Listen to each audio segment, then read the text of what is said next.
I'm Sean Panter. I'm going to talk to you a little bit about universal power platform governance elements. I'll start off by telling you just a little bit about myself. So my name is Sean Panter, and I am one of the founders of Fidelity Factory.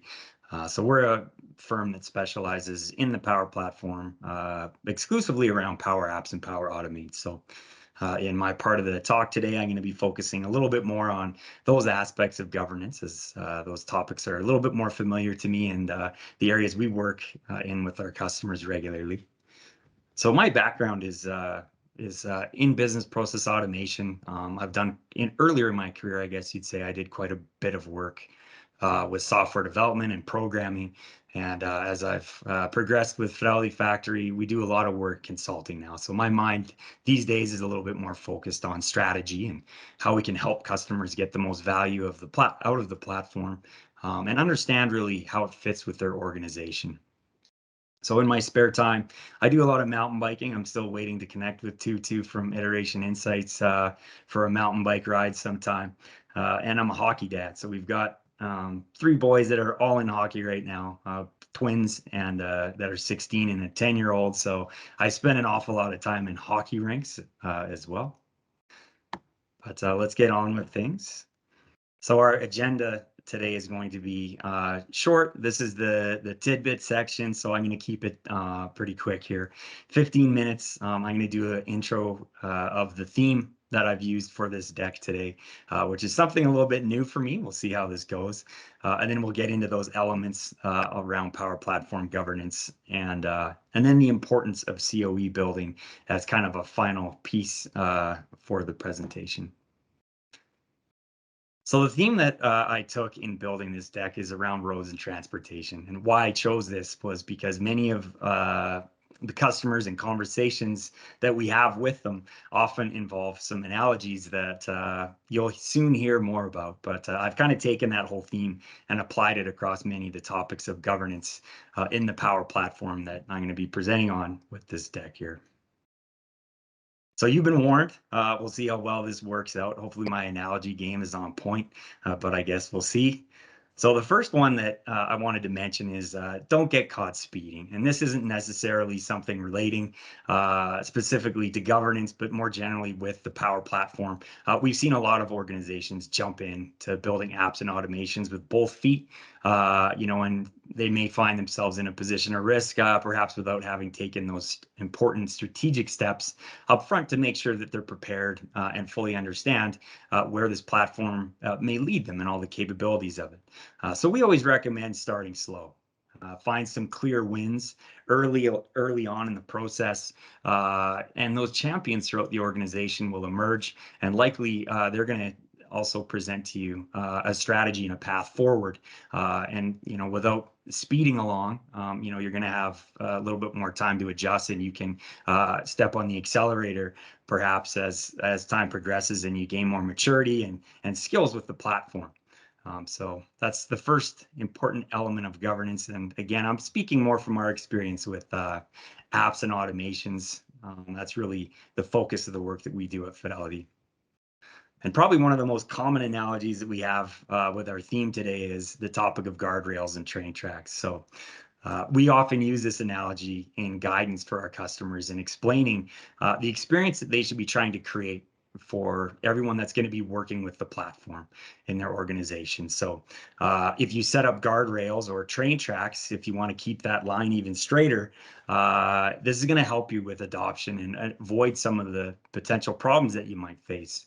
And what we mean by this in practical senses is, using within Power Apps or Power Automate, the effective use of things like environment, security roles, data loss prevention. You can create an experience for people where they're very well guided as soon as they log into the app or the automation design environment that they are going to begin working with.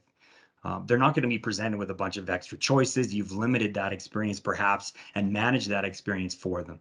So with that effective governance and the implementation of it, you're going to provide people with a very streamlined experience and make it a little bit easier for them to get started with. So this may just help you and your users avoid pitfalls or issues that could easily be avoided along the way. Something else that we often recommend for organizations that are just getting started with is start out light. If the platform is new to you and kind of creating a governance model is new to you, that exhaustive document of rules, standards, and procedures is going to be a challenge. So we always recommend take it easy to begin with. Think about light governance and how effectively you can do it with a light touch, and progress in that direction. Just like roads and highways provide us with a pretty reliable and predictable way to travel, you can build a governance model that kind of mimics this in a way. So with a bit of driver's training and being able to rely on road signs, traffic controls, the roadway system, and the rules of the road that everyone learns, we're able to travel great distances with ease on roads usually. So the same goes for applying governance in your platform. A little bit of training, perhaps guiding people on their journey with effective use of security and controlling the areas that they have access to. You can provide this type of experience as well. That makes the whole thing pretty accessible. And really, this comes back, the final point here kind of comes back to what we were talking about on the previous slide. So really think about how you can leverage what the platform already has to offer. Using the tools, data and analytics about what's happening in the platform, and then the capabilities that I've mentioned to control this process, you can do a lot of governing without having to do a lot of training and education per se. I mean, there definitely is going to be some elements of that and change management there, but there are some things you can do to help that along by leveraging these other capabilities that are out there. Something else that we often recommend is setting up some tenets or principles that you can follow on your journey with governance for the platform. And these things often change over time. To begin with, maybe you'll start out with a certain set of principles that you'd like to follow, and then a year later, when you're at a new level of maturity, these things might change. But definitely having those guiding principles in place, it may help you make decisions and help guide the direction that you're taking along the way a little bit easier. So we've listed a few examples here. Citizen development, having a user-first focus or transparency of decisions are some basic examples here, but this is going to be something that is different for every organization and the direction that they intend to take with the platform. Obviously, but definitely having these in place is going to be useful for conversations and for your COE team to be guided by. So it's a nice way to start things off on your governance journey, is to kind of understand what those guiding principles are, and then you can follow them along the way.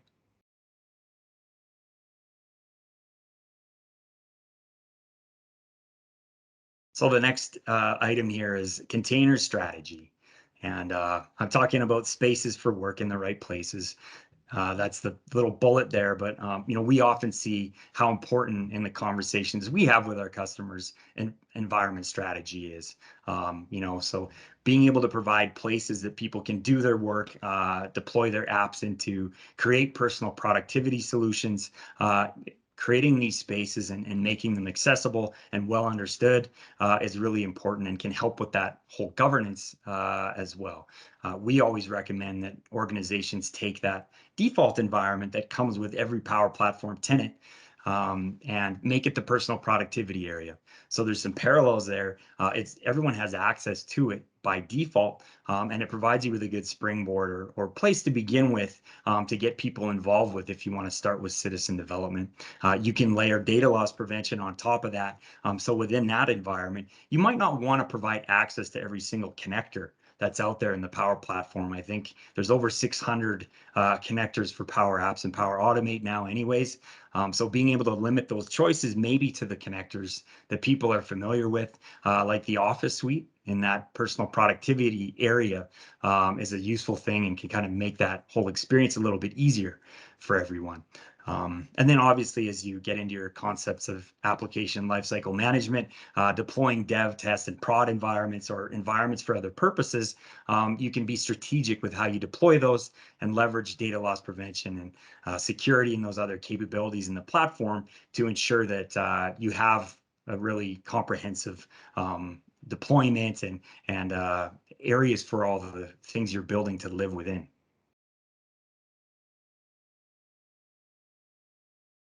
So another really important concept that we often discuss with our customers is the concept of ROI. Not new to anyone here today, I'm sure, but having an ROI formula that applies to the Power Platform in your organization is worth spending some time thinking about and coming up with. So there are your typical costs of ownership for a solution, and this goes with any kind of technology. You have that upfront initial investment. There may be ongoing costs as well, such as licensing, sustainment, and support. So the Power Platform follows this exact same set of costs, I would say. There may be others within your organization, depending on how you support things or perhaps how you cost out sustainment, for example, within the organization. If it's a chargeback model to IT or if it goes back to the business, those are all things that you'll want to think about when you're presenting an ROI case for a potential Power Platform opportunity. Other measures of value that you want to consider are things like time savings, cost reduction, revenue generation. And then we have some other measures as well. You might see things as you deploy an automation or an app such as error reduction, the improved decision-making capabilities, or having that access to information can change things for people. And then improving customer service, for example. So there's a lot of other measures of value that are going to come with a solution as well. But the bottom line, I think, is as you're evaluating where to invest with the Power Platform, have a model and some measures that you have in mind to approach this with. So we often use the analogy of the F-150 or the Ferrari. That's actually a picture of a Lamborghini, but you know, these are both vehicles that are going to get you places, but the price tags are very different. And you know, if you think about the F-150, it's going to be able to do probably 80% of what the Lamborghini can do, but it comes at a much different price point, and it does some things that the Lamborghini can't do. So that's a bit of a conversation you can have with your business areas as you're working through that ROI model. That 80% of value usually comes from that first 20% of investment, or however you like to shape that conversation. But it's definitely something worth considering, and especially with low code and how fast we can build these solutions. Don't get too caught up in the flash and shine. Think about the fundamentals first.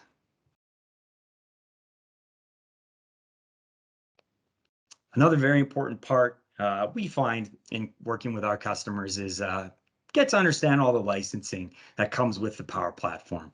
It isn't a ton of fun to learn all about licensing, but it's a really important part, in all honesty, of your journey with the platform. So become an expert, learn to understand this part of the costing, because it is going to affect your ROI ultimately. And really that holistic platform strategy includes licensing. So if you are endeavoring to provide citizen development capabilities within your organization and roll that out, you want to understand how that might scale over a number of quarters, perhaps, as you begin to roll that out and get people involved with citizen development. And then for your individual solutions as well, how is the licensing going to affect those? So get to know the licensing. Microsoft has done a really great job on the Power Platform licensing guide.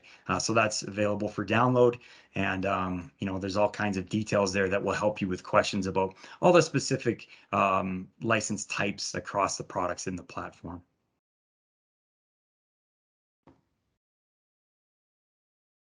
So that covers a bunch of the important elements that we often see and things that I wanted to talk about.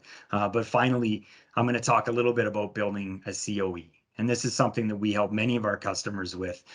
We have a service called the COE Framework, and it really starts with us understanding who all the stakeholders are within an organization and how they're going to be affected by the Power Platform. So we want to really understand all the roles. Are there citizen developers and citizen analysts out there that you want to enable with these low-code tools? How's about your pro developers and then management and leadership as well? The pro developers are going to have a specific set of needs that are going to be different from the citizen developers.